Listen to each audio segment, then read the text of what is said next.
আন্তর্জাতিক নারী দিবস উপলক্ষে রাজ্যভিত্তিক মূল অনুষ্ঠানটি অনুষ্ঠিত হয় আগরতলার রবীন্দ্র শতবার্ষিকী ভবনে। সমাজ কল্যাণ ও সমাজ শিক্ষা দপ্তরের উদ্যোগে আয়োজিত এই অনুষ্ঠানে নারী ক্ষমতায়ন, নারী অধিকার ও সমাজে নারীদের অবদান নিয়ে বিভিন্ন আলোচনা করা হয়।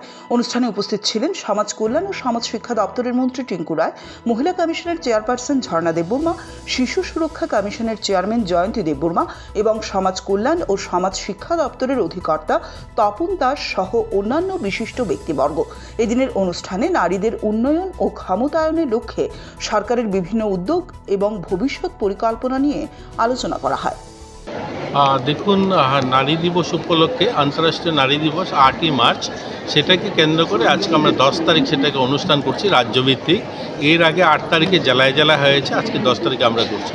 একটাই লক্ষ্য, নারীর ক্ষমতায়ন, নারীদের সুরক্ষা, তাদের আত্মসম্মান এবং তারা যেন নিজের পায়ে দাঁড়াতে পারে, এই লক্ষ্যে আজ কেন্দ্র এবং রাজ্য সরকার কাজ করছে। এই সমস্ত বিষয়গুলো নিয়ে আজকের আলোচনা হবে এবং আগামী দিন যেন যারা আমাদের চাইল্ড ম্যারেজ, চাইল্ড প্রেগন্যান্সি, এই ধরনের যে সমস্ত সামাজিক কুপ্রথা আছে সেগুলো যেন আমরা বন্ধ করতে পারি। আমরা একটা সুন্দর সমাজ নির্মাণ করতে আমাদের মায়েদের অবদান, আমাদের মহিলাদের যে অবদান, সেটাকে নিয়েই আলোচনা হবে আজকের অনুষ্ঠান। মহিলা আদালতের কনসেপ্টটা দেখুন, এটাও আমাদের নতুন একটা কনসেপ্ট শুরু হয়েছে। আজকে নারী আদালত শুরু হবে, যেখানে মহিলারা শহরে এসে বা বিভিন্ন কোর্ট কাছারিতে না যেতে হয়, সেটা যেন গ্রামীণ স্তরে সমাধান করা যায়, মহিলারা যেন সেখানেই তার সমস্যার সমাধান করতে পারে। এটাও আজকে একটা লঞ্চ হবে, এটা নতুন, এটাও পরিকল্পনা।